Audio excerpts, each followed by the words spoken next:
그 여자의 전 재산이라고는 비닐봉지 2개뿐이었습니다. 매달 통장에 찍히는 돈 60만 원이 전부였습니다. 8천만 원을 줬던 아들은 현관문 비밀번호를 바꿨습니다. 32년을 바쳤습니다. 남은 건 아무것도 없었습니다. 모든 것을 주고도 버려진 한 어머니의 이야기입니다. 새벽 4시 서울역 지하통로는 조용했습니다. 형광등 불빛이 바닥 위로 길게 늘어져 있었습니다. 양순자 씨는 벽에 등을 기대고 무릎 위에 비닐봉지를 올려놓았습니다. 봉지 안에는 속옷 2벌, 칫솔 하나, 치약 하나, 접힌 통장 한 권이 들어 있었습니다. 그것이 64살 여자의 전 재산이었습니다. 옆에 앉아있던 노숙인이 고개를 돌려 쳐다봤습니다. 순자 씨는 시선을 피했습니다. 자신이 여기 앉아있다는 사실이 아직 믿기지 않았습니다. 어젯밤까지만 해도 아들 집에서 살고 있었습니다. 밥을 짓고 빨래를 개고 손자 민준이를 재웠습니다. 그런데 오늘은 서울역 바닥 위에 앉아 있었습니다. 핸드폰이 진동했습니다. 모르는 번호였습니다. 순자 씨는 망설이다가 받았습니다. 양순자 씨 맞으시죠? 네, 맞는데요. 관할 복지센터입니다. 혹시 지금 거처가 있으신가요? 순자 씨는 대답하지 못했습니다. 입술만 달싹거렸습니다. 거처라는 말이 가슴에 못처럼 박혔습니다. 어제까지는 있었습니다. 32년을 살았던 곳이 있었습니다. 아들이 태어나고 딸이 태어나고 남편의 술병이 늘어나고 이혼 서류에 도장을 찍었던 그 모든 시간이 담긴 곳이 있었습니다. 그런데 지금은 없었습니다. 순자 씨는 통장을 꺼냈습니다. 잔액 32,000원, 매달 들어오는 분할연금 60만 원, 그 돈으로 월세를 내고 밥을 먹고 교통비를 쓰면 남는 것은 없었습니다. 보증금이 없으니 방을 구할 수도 없었습니다. 순자 씨는 통장을 다시 접었습니다. 손가락 끝이 떨렸습니다. 32,000원으로 오늘 하루를 버텨야 했습니다. 내일은 생각할 수 없었습니다. 모레는 더더욱 생각할 수 없었습니다. 형광등 불빛이 깜빡거렸습니다. 지하 통로에 찬 바람이 불었습니다. 4월인데도 새벽 공기는 차가웠습니다. 순자 씨는 비닐봉지를 가슴에 안았습니다. 그리고 눈을 감았습니다. 눈을 감으면 아들의 얼굴이 떠올랐습니다.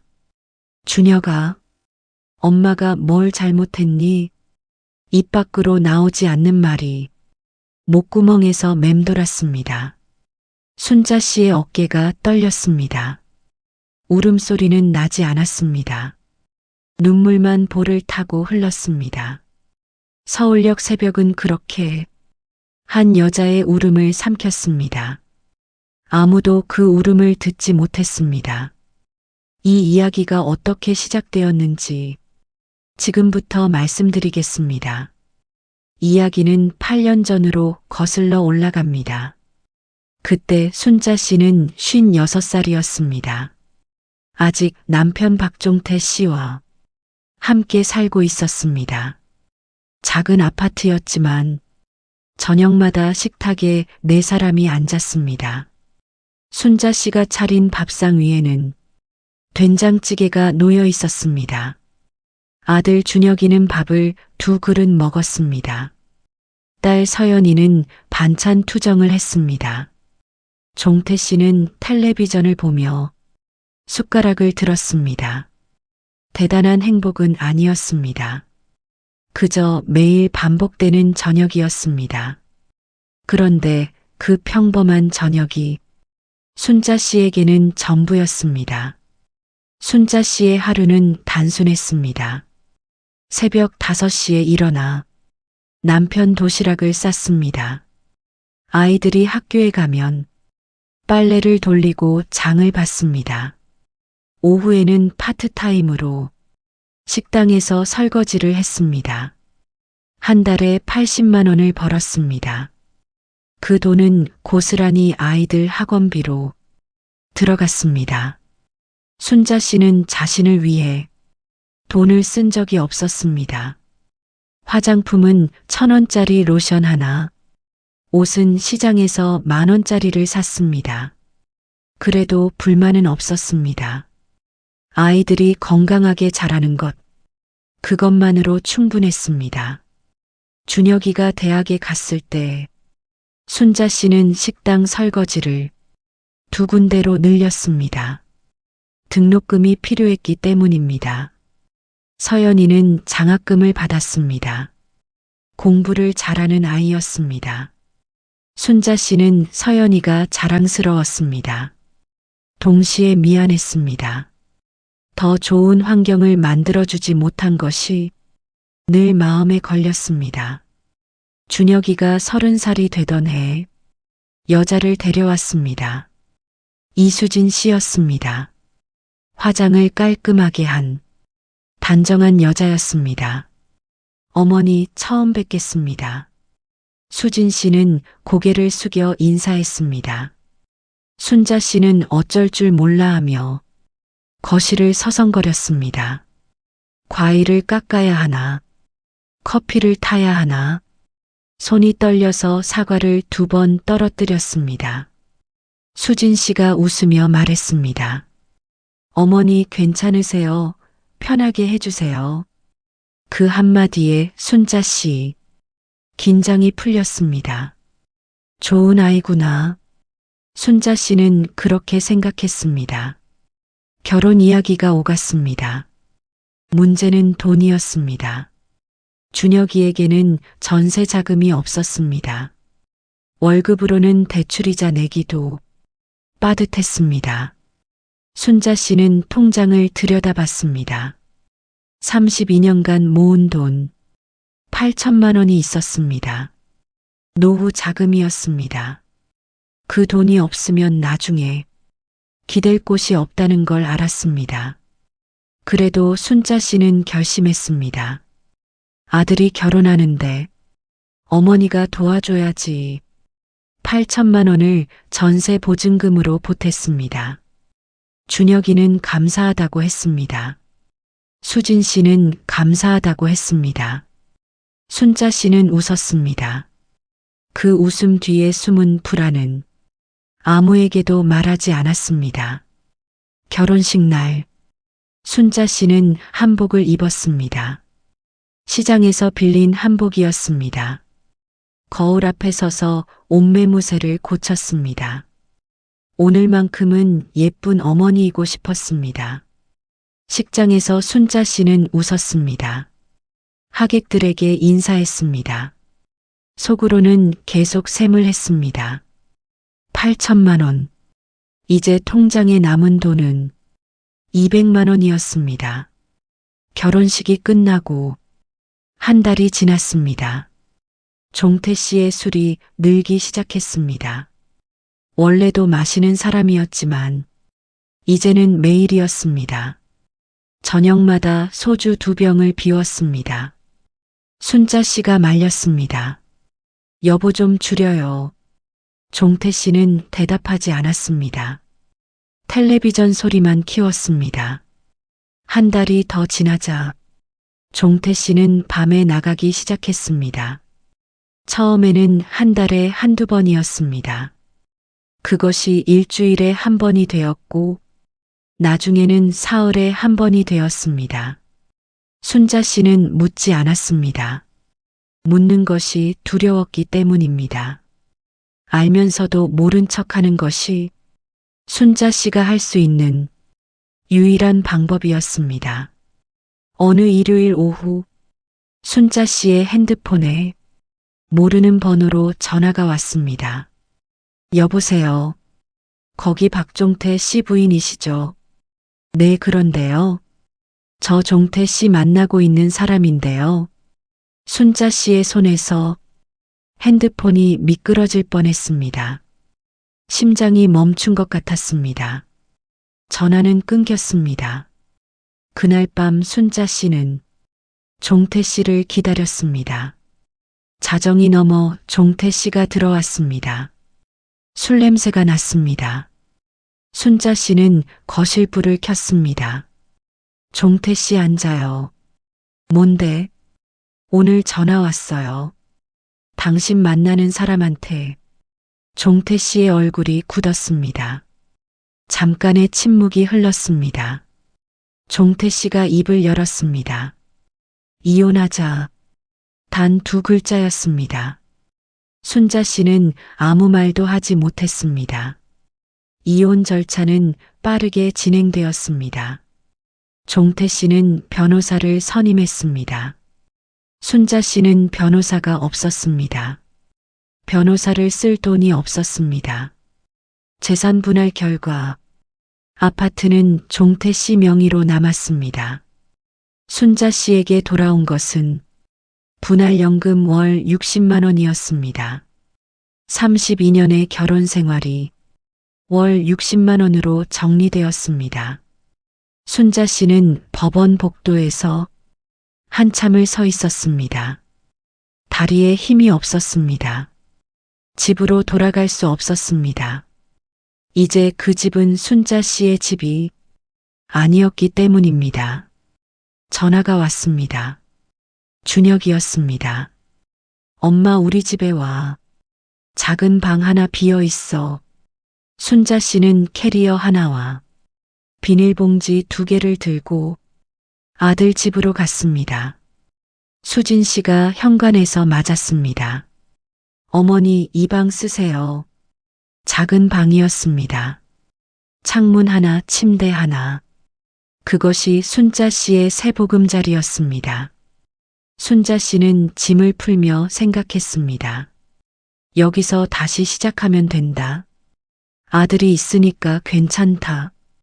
그때까지만 해도 순자 씨는 그렇게 믿었습니다. 처음 석 달은 괜찮았습니다. 순자 씨는 아침마다 밥을 지었습니다. 설거지를 하고 빨래를 널었습니다. 손자 민준이를 어린이집에 데려다 주고 데리러 갔습니다. 수진 씨는 회사에 다니고 있었습니다. 순자 씨가 집안일을 도맡으면서 수진 씨의 부담은 줄었습니다. 그런데 넉 달째부터 분위기가 달라지기 시작했습니다. 수진 씨의 한숨이 잦아졌습니다. 어느 날 저녁, 수진 씨가 부엌에서 준혁이에게 말했습니다. 목소리를 낮췄지만 순자 씨에게 들렸습니다. 어머니, 언제까지 있을 거야? 순자 씨의 손이 멈췄습니다. 방에서 민준이 잠옷을 개고 있었는데 손가락에 힘이 빠졌습니다. 준혁이가 대답했습니다. 좀 더 있다가 알아보신대. 수진 씨의 목소리가 높아졌습니다. 좀 더가 언제까지야? 벌써 넉 달이야. 우리도 빠듯한 거 알잖아. 그날 이후 순자 씨는 더 조심했습니다. 발소리를 죽이고 다녔습니다. 화장실은 새벽에 몰래 다녀왔습니다. 텔레비전은 켜지 않았습니다. 밥도 식구들이 다 먹고 난 뒤에 남은 것으로 먹었습니다. 자신의 존재를 최대한 작게 만들려고 했습니다. 그래도 수진 씨의 불만은 줄어들지 않았습니다. 어머니, 냉장고에 반찬이 너무 많아요. 내줄일게. 어머니, 가스비가 많이 나왔어요. 미안해요. 조심할게. 어머니, 세탁기 너무 자주 돌리시는 거 아니에요. 순자 씨는 매번 고개를 숙였습니다. 미안하다는 말을 입에 달고 살았습니다. 자신의 집이 아니라는 것을 매 순간 느꼈습니다. 어느 날 밤, 안방에서 부부싸움 소리가 들렸습니다. 수진 씨가 말했습니다. 나 아니면 어머니야 선택해. 준혁이가 말했습니다. 그런 식으로 말하면 어떡해. 수진 씨의 목소리가 날카로워졌습니다. 내가 왜 참아야 되는 건데. 신혼도 아닌데. 시어머니랑 이렇게 사는 거 나는 못해. 준혁이는 아무 말도 하지 못했습니다. 침묵이 길어졌습니다. 순자 씨는 작은 방에서 이불을 머리까지 뒤집어 쓰고 두 귀를 막았습니다. 다음 날 아침, 순자 씨는 평소보다 일찍 일어났습니다. 밥을 짓고 반찬을 차렸습니다. 민준이 가방을 챙기고 현관에 식구들 신발을 가지런히 놓았습니다. 수진 씨가 출근하면서 말했습니다. 어머니, 오늘 부동산 한번 가보세요. 고시원이라도 알아보시는 게 좋을 것 같아요. 웃는 얼굴이었습니다. 하지만 그 말은 칼이었습니다. 순자 씨는 고개를 끄덕였습니다. 네, 그럴게. 현관문이 닫혔습니다. 순자 씨는 식탁 앞에 한참을 앉아 있었습니다. 밥은 식어가고 있었습니다. 순자 씨는 밥을 먹지 못했습니다. 순자 씨는 부동산에 갔습니다. 보증금 없이 들어갈 수 있는 방을 물었습니다. 사장님이 고개를 저었습니다. 보증금 없이는 힘들어요. 고시원은 보증금이 없는 대신 월세가 35만 원이에요. 순자 씨는 계산을 했습니다. 연금 60만 원에서 월세 35만 원을 빼면 25만 원이 남았습니다. 25만 원으로 한 달을 살아야 했습니다. 밥값, 교통비, 핸드폰 요금, 어디를 줄여도 모자랐습니다. 순자 씨는 부동산을 나왔습니다. 한참을 걸었습니다. 다리가 아팠지만 멈출 수 없었습니다. 멈추면 생각이 밀려올 것 같았습니다. 그날 저녁 순자 씨는 준혁이에게 말했습니다. 준혁아, 엄마가 부탁이 하나 있어. 뭔데요, 엄마? 8천만 원 있잖아. 전세 보증금에 보탠 거. 그거 500만 원만 빌려줄 수 있니? 방 구하려면 보증금이 필요해서. 준혁이의 표정이 굳었습니다. 잠깐의 침묵이 흘렀습니다. 엄마, 그게 지금은 좀 어려워. 순자 씨는 더 묻지 않았습니다. 그래, 알겠다. 신경 쓰지 마. 방으로 돌아와 문을 닫았습니다. 8천만 원을 줬는데 500만 원을 빌릴 수 없었습니다. 순자 씨는 벽을 보며 앉아 있었습니다. 한참을 그렇게 앉아 있었습니다. 일주일 뒤 순자 씨가 장을 보고 돌아왔습니다. 현관 비밀번호를 눌렀습니다. 문이 열리지 않았습니다. 다시 눌렀습니다. 열리지 않았습니다. 세 번째 눌렀습니다. 역시 열리지 않았습니다. 비밀번호가 바뀌어 있었습니다. 순자 씨는 준혁이에게 전화했습니다. 준혁아, 문이 안 열려. 비밀번호가 바뀐 것 같아. 전화기 너머로 침묵이 흘렀습니다. 그리고 수진 씨의 목소리가 들렸습니다. 어머니, 죄송한데요. 저희도 생각을 많이 했어요. 순자 씨의 심장이 멈추는 것 같았습니다. 어머니 짐은 제가 택배로 보내드릴게요. 순자 씨는 전화기를 귀에 댄 채 한참을 서 있었습니다. 비밀번호가 바뀌었습니다. 32년을 살아온 어머니의 자리가 네 자리 숫자로 지워졌습니다. 순자 씨는 아파트 로비에 앉았습니다. 장바구니에는 두부와 파가 들어 있었습니다. 오늘 저녁에 된장찌개를 끓이려고 사온 것이었습니다. 이제 그 된장찌개를 끓일 부엌이 없었습니다. 순자 씨는 장바구니를 로비 의자 옆에 놓았습니다. 그리고 비닐봉지 2개를 들고 아파트를 나왔습니다. 뒤를 돌아보지 않았습니다. 돌아보면 무너질 것 같았습니다. 해가 지고 있었습니다. 순자 씨의 그림자가 길게 늘어졌습니다. 갈 곳이 없었습니다. 순자 씨가 처음 간 곳은 찜질방이었습니다. 입장료 12,000원을 내고 안으로 들어갔습니다. 따뜻했습니다. 옷을 갈아입고 한쪽 구석에 누웠습니다. 천장을 바라봤습니다.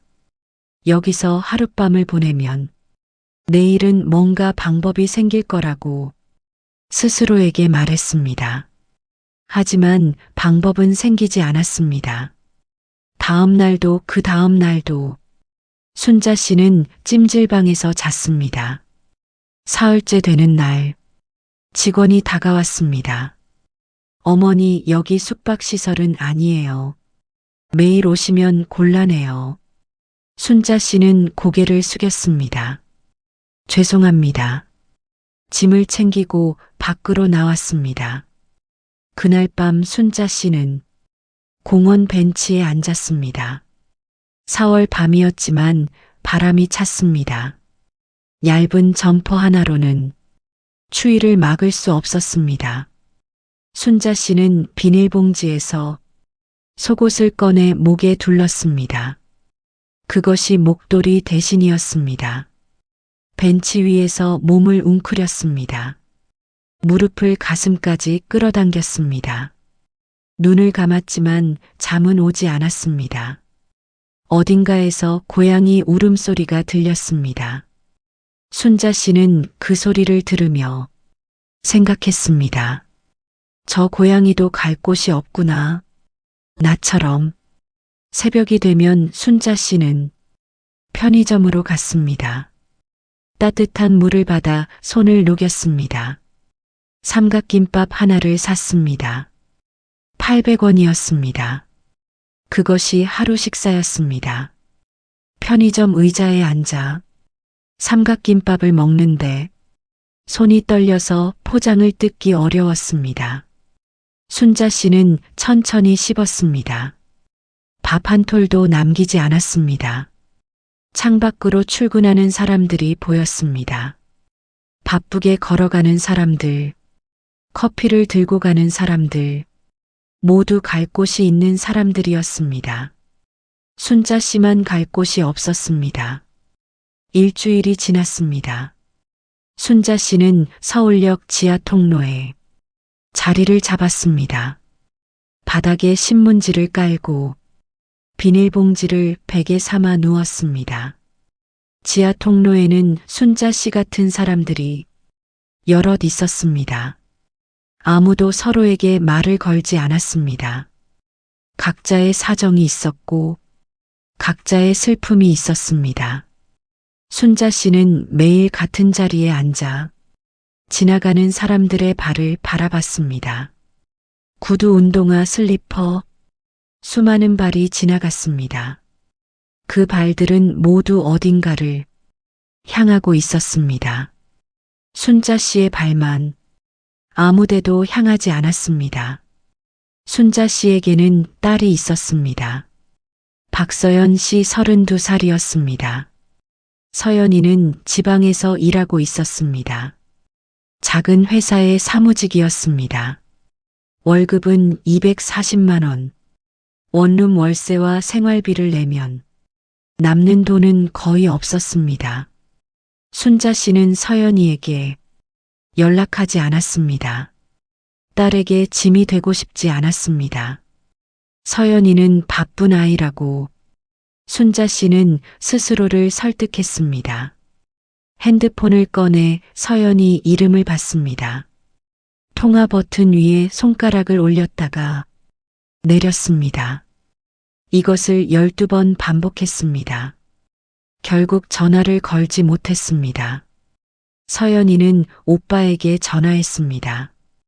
일주일에 한 번씩 안부를 물었습니다. 오빠, 엄마 잘 계시지? 잘 계셔. 거짓말이었습니다. 준혁이는 어머니가 쫓겨났다는 사실을 서연이에게 말하지 않았습니다. 수진 씨가 말리지 말라고 했기 때문입니다. 서연이한테 말하면 일이 커져. 준혁이는 그 말에 따랐습니다. 한 달이 지났습니다. 서연이는 엄마 생신 선물을 사서 오빠 집으로 택배를 보냈습니다. 며칠 뒤 택배가 반송되었습니다. 수치인 부재. 서연이는 이상하다고 생각했습니다. 다시 오빠에게 전화했습니다. 오빠 엄마 어디 가셨어? 택배가 반송됐는데. 준혁이가 말을 더듬었습니다. 그게 엄마가 좀. 서연이의 목소리가 높아졌습니다. 뭐야 오빠 무슨 일이야? 서연이는 그날 밤 버스를 탔습니다. 5시간을 달려 서울에 도착했습니다. 오빠에게서 들은 이야기는 믿을 수 없는 것이었습니다. 엄마가 쫓겨났다고, 비밀번호를 바꿨다고, 서울역에 있을 수도 있다고. 서연이는 서울역 지하 통로를 걸었습니다. 새벽 2시였습니다. 형광등 아래 사람들이 누워 있었습니다. 서연이는 한 사람 한 사람의 얼굴을 살폈습니다. 심장이 터질 것 같았습니다. 제발 아니기를 바랐습니다. 제발 여기 없기를 바랐습니다. 그런데 통로 끝에 웅크리고 있는 작은 등이 보였습니다. 낡은 점퍼, 비닐봉지 2개.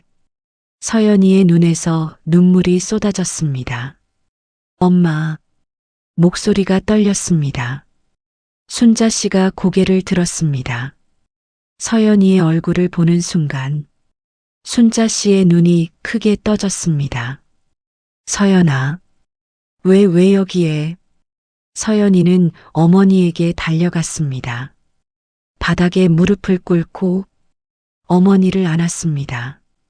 엄마 왜 연락 안 했어? 왜 나한테 말 안 했어? 순자 씨는 대답하지 못했습니다. 입술만 떨렸습니다. 서연아 미안해. 엄마가 미안해. 서연이는 어머니의 등을 감싸 안았습니다. 너무 마른 등이었습니다. 뼈가 만져졌습니다. 한 달 전에 어머니가 아니었습니다. 서연이는 소리내어 울었습니다. 지하 통로에 울음소리가 퍼졌습니다. 순자 씨도 울었습니다. 참고 참았던 눈물이 터졌습니다. 두 사람은 서울역 바닥 위에서 한참을 울었습니다.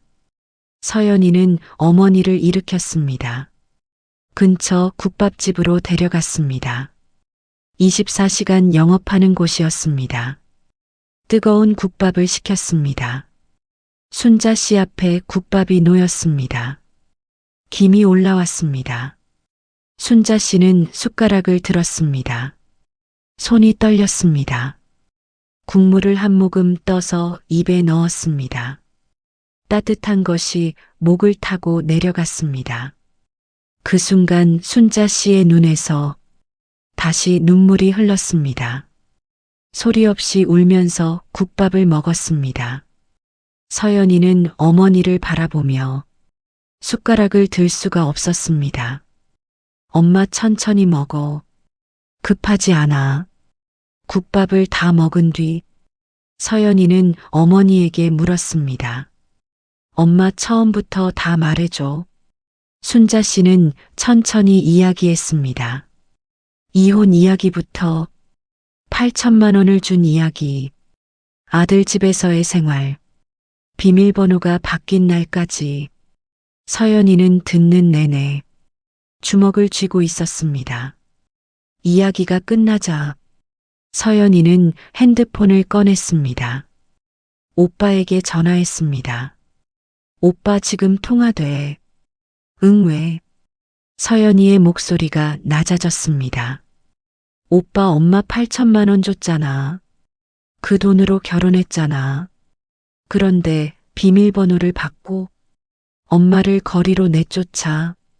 그게 사람이야. 준혁이는 아무 말도 하지 못했습니다. 서연이는 말을 이었습니다. 엄마가 서울역에서 잤어. 한 달을 거리에서 잤어. 그거 알고 있었어.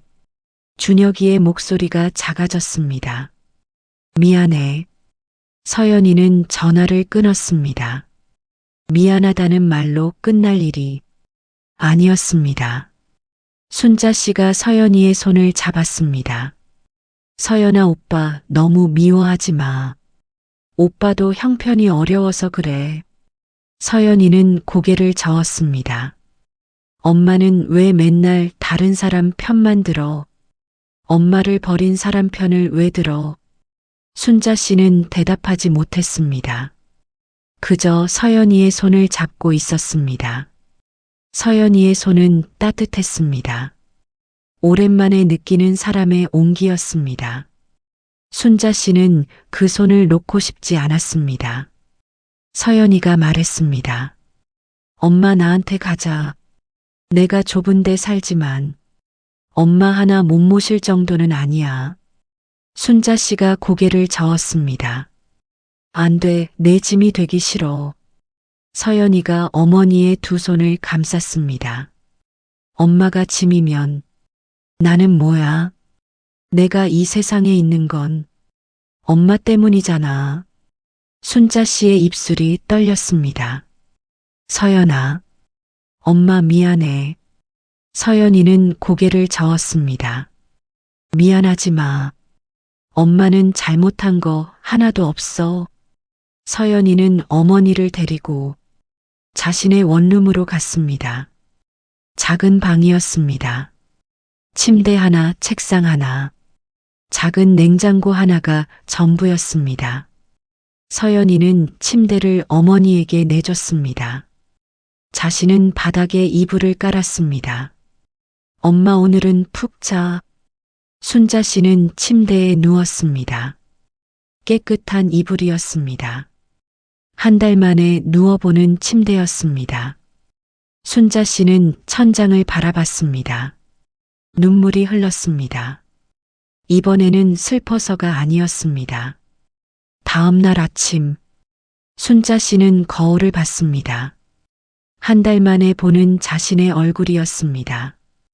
볼이 꺼져 있었습니다. 눈 밑에 그늘이 져 있었습니다. 머리카락은 헝클어져 있었습니다. 순자 씨는 거울 속 자신에게 말했습니다. 양순자 씨 아직 살아있구나. 서연이는 출근 전에 어머니의 머리를 감겨줬습니다. 미지근한 물로 천천히 감겼습니다. 엄마 시원해. 응 시원하다. 서연이는 드라이기로 어머니의 머리를 말렸습니다. 하얀 머리카락 사이로 따뜻한 바람이 지나갔습니다.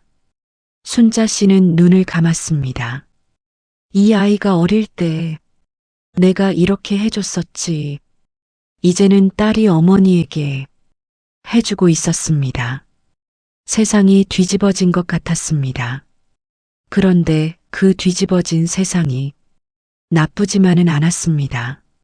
저녁에 서연이가 퇴근했습니다. 편의점 도시락 2개를 사왔습니다. 미안해, 엄마 오늘은 이거밖에 못 사왔어. 순자 씨가 웃었습니다. 이게 어디야 맛있겠다. 두 사람은 작은 방에서 나란히 앉아 도시락을 먹었습니다. 서연이가 문득 말했습니다. 엄마, 응, 나 어릴 때 엄마가 새벽에 도시락 싸주던 거 기억나? 매일 김치볶음밥이었잖아. 순자 씨가 웃었습니다. 내가 그것만 먹겠다고 했잖아. 서연이도 웃었습니다. 그런데 그 웃음이 금방 울음으로 바뀌었습니다. 엄마 내가 돈을 더 벌었으면 엄마가 이렇게까지 안 됐을 텐데. 순자 씨가 서연이를 안았습니다. 무슨 소리야? 내가 있어서 엄마가 버틴 거야. 두 사람은 작은 방에서 서로를 안고 울었습니다.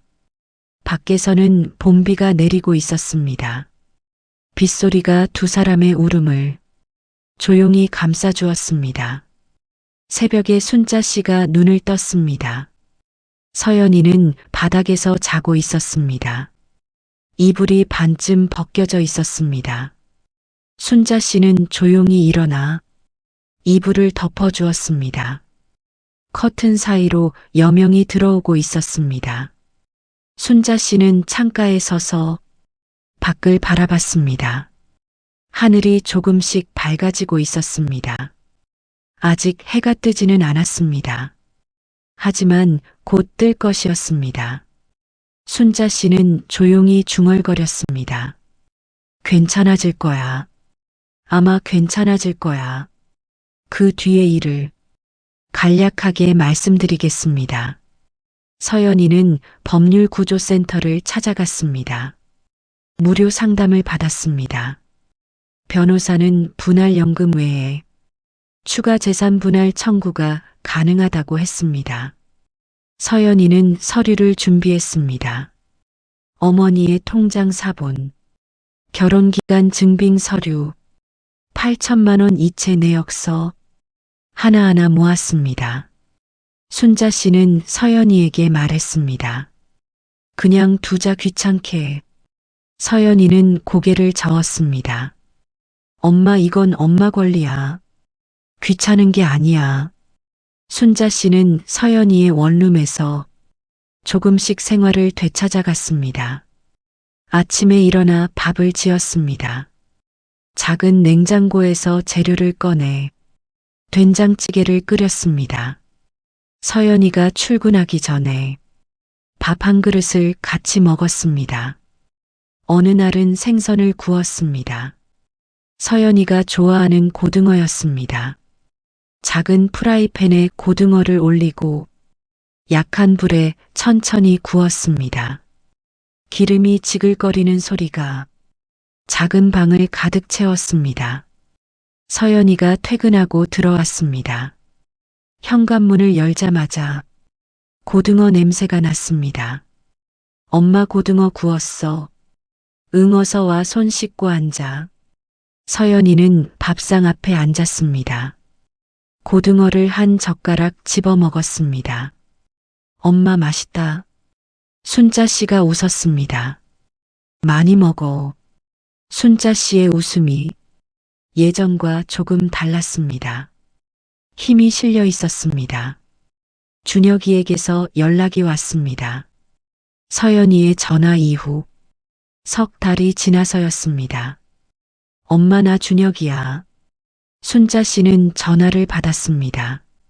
심장이 빠르게 뛰었습니다. 응 준혁아. 엄마 미안해. 순자 씨는 대답하지 않았습니다. 한참의 침묵이 흘렀습니다. 준혁이가 말했습니다. 나중에 한번 찾아가도 돼. 순자 씨는 창밖을 바라봤습니다. 밤하늘에 별은 보이지 않았습니다.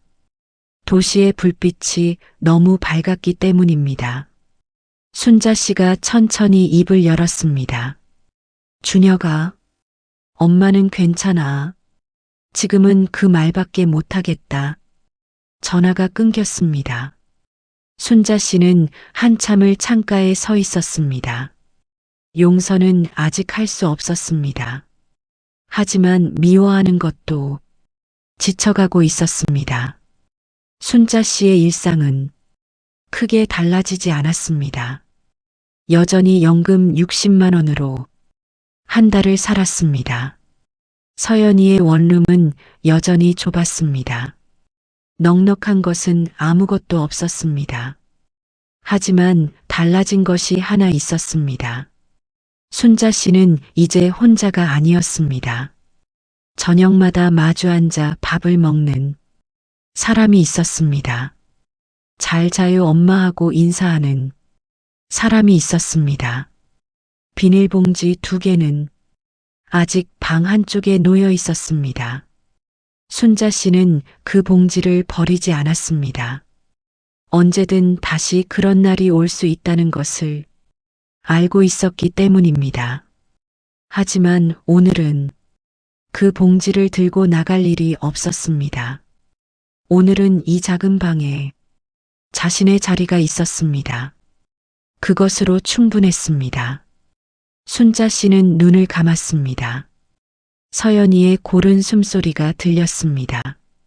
순자 씨의 입가에 작은 미소가 번졌습니다. 내일도 고등어를 구워야겠다. 그것이 양순자 씨 오늘 마지막 생각이었습니다. 이 이야기가 마음에 드셨다면 구독, 좋아요 부탁드립니다.